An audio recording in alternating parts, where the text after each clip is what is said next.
Hello everyone, this is Judy from the Whispering Garden, and today I'm going to take you on a little tour through the garden, kind of let you know what's going on with it and how it's doing. Okay, today I'm going to go over a little bit about certain areas of the garden that weren't coming up, and this part of the garden's doing really great. It's this over here, which I originally planted dill and onions, but due to the fact that I ran out of potting soil, and in this clay soil it's really difficult to plant seeds and germinate seeds because the soil tends to harden after it gets wet.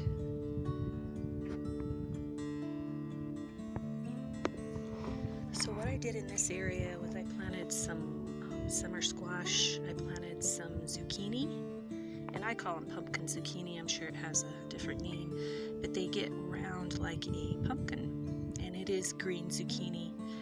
But the soil here just hardened up and the seeds weren't growing, so I went ahead and dug it up, made some mounds, and then I put the soft potting soil in it to germinate the seeds in the soil.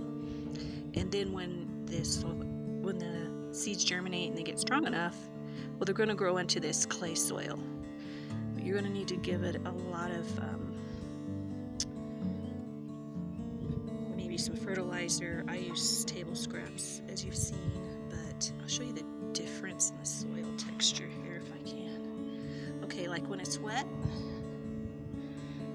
this is the soil. I mean, it's clay. It's like, it's just it turns really hard.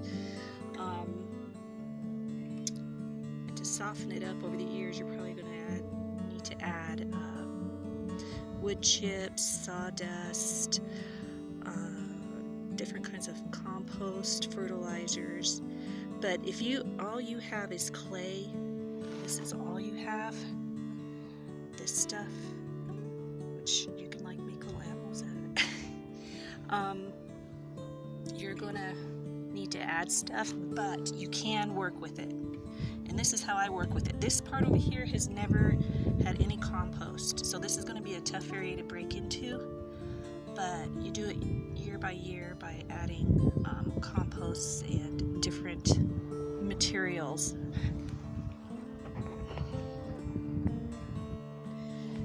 And the last garden soil I got was a Miracle-Gro. You can get any garden soil to soften up the soil. This is just a regular garden soil I got at the local Walmart, and this was only $6, which is a pretty good deal for 2 cubic feet. I think it's about a 50-pound bag, but it's a pretty, I mean, I really don't see a lot of the difference in the Miracle-Gro as this soil. This is actually really good soil, and the growing seasons around here are really short. They range from 80 days to 100 days, and the frost periods are fairly early.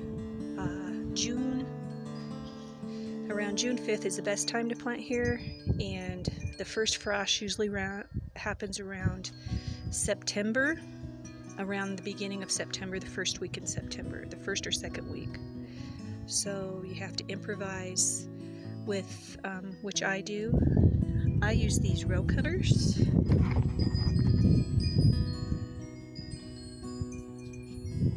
I got 2 of them, which didn't come in time.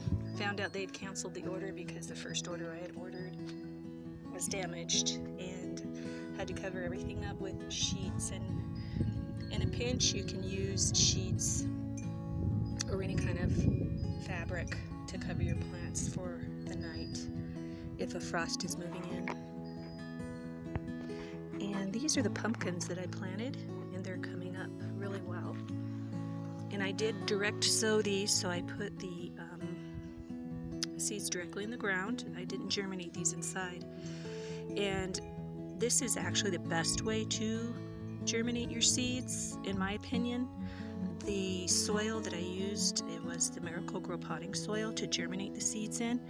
And as you can see, I did the mound method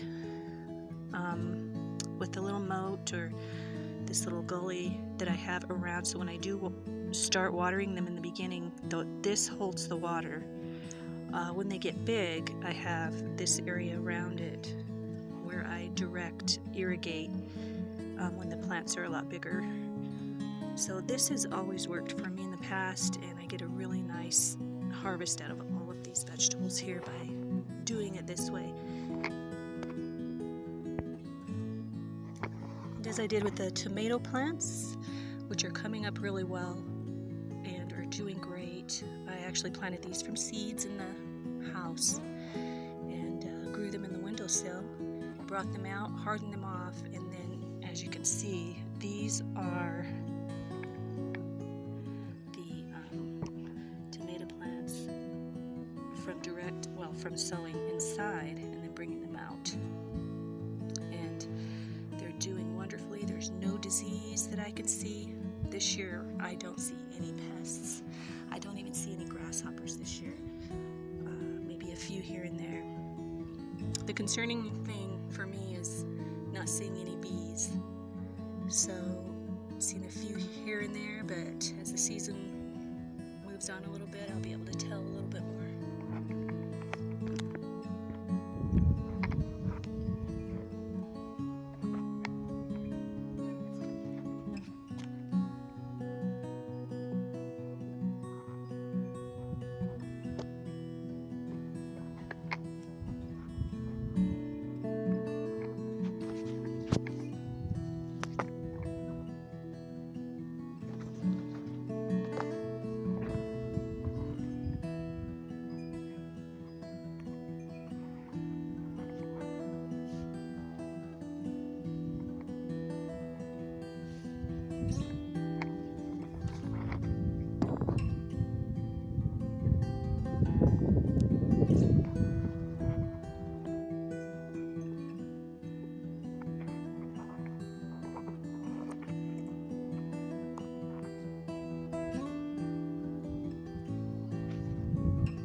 The same thing with the green beans. As I use the Miracle-Gro potting soil and germinated seeds in the potting soil in the little gullies that I made. As they germinate, they grow down into the clay soil. And this piece of ground here has been worked for the last 6-7 years with table scraps, with some composting, with sawdust, pieces of wood, even biodegradable paper products without dyes I've put into this soil right here.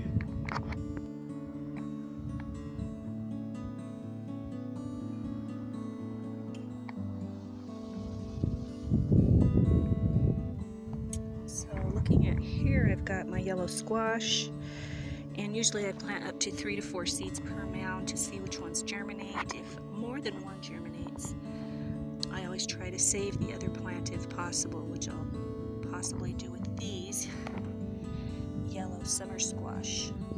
And what I have going right here, I don't have going at all. They're growing well. These things grow like crazy here, and it's a type of wild morning glory. So evasive, and it's very difficult to get rid of. Even digging deep, the roots go really deep.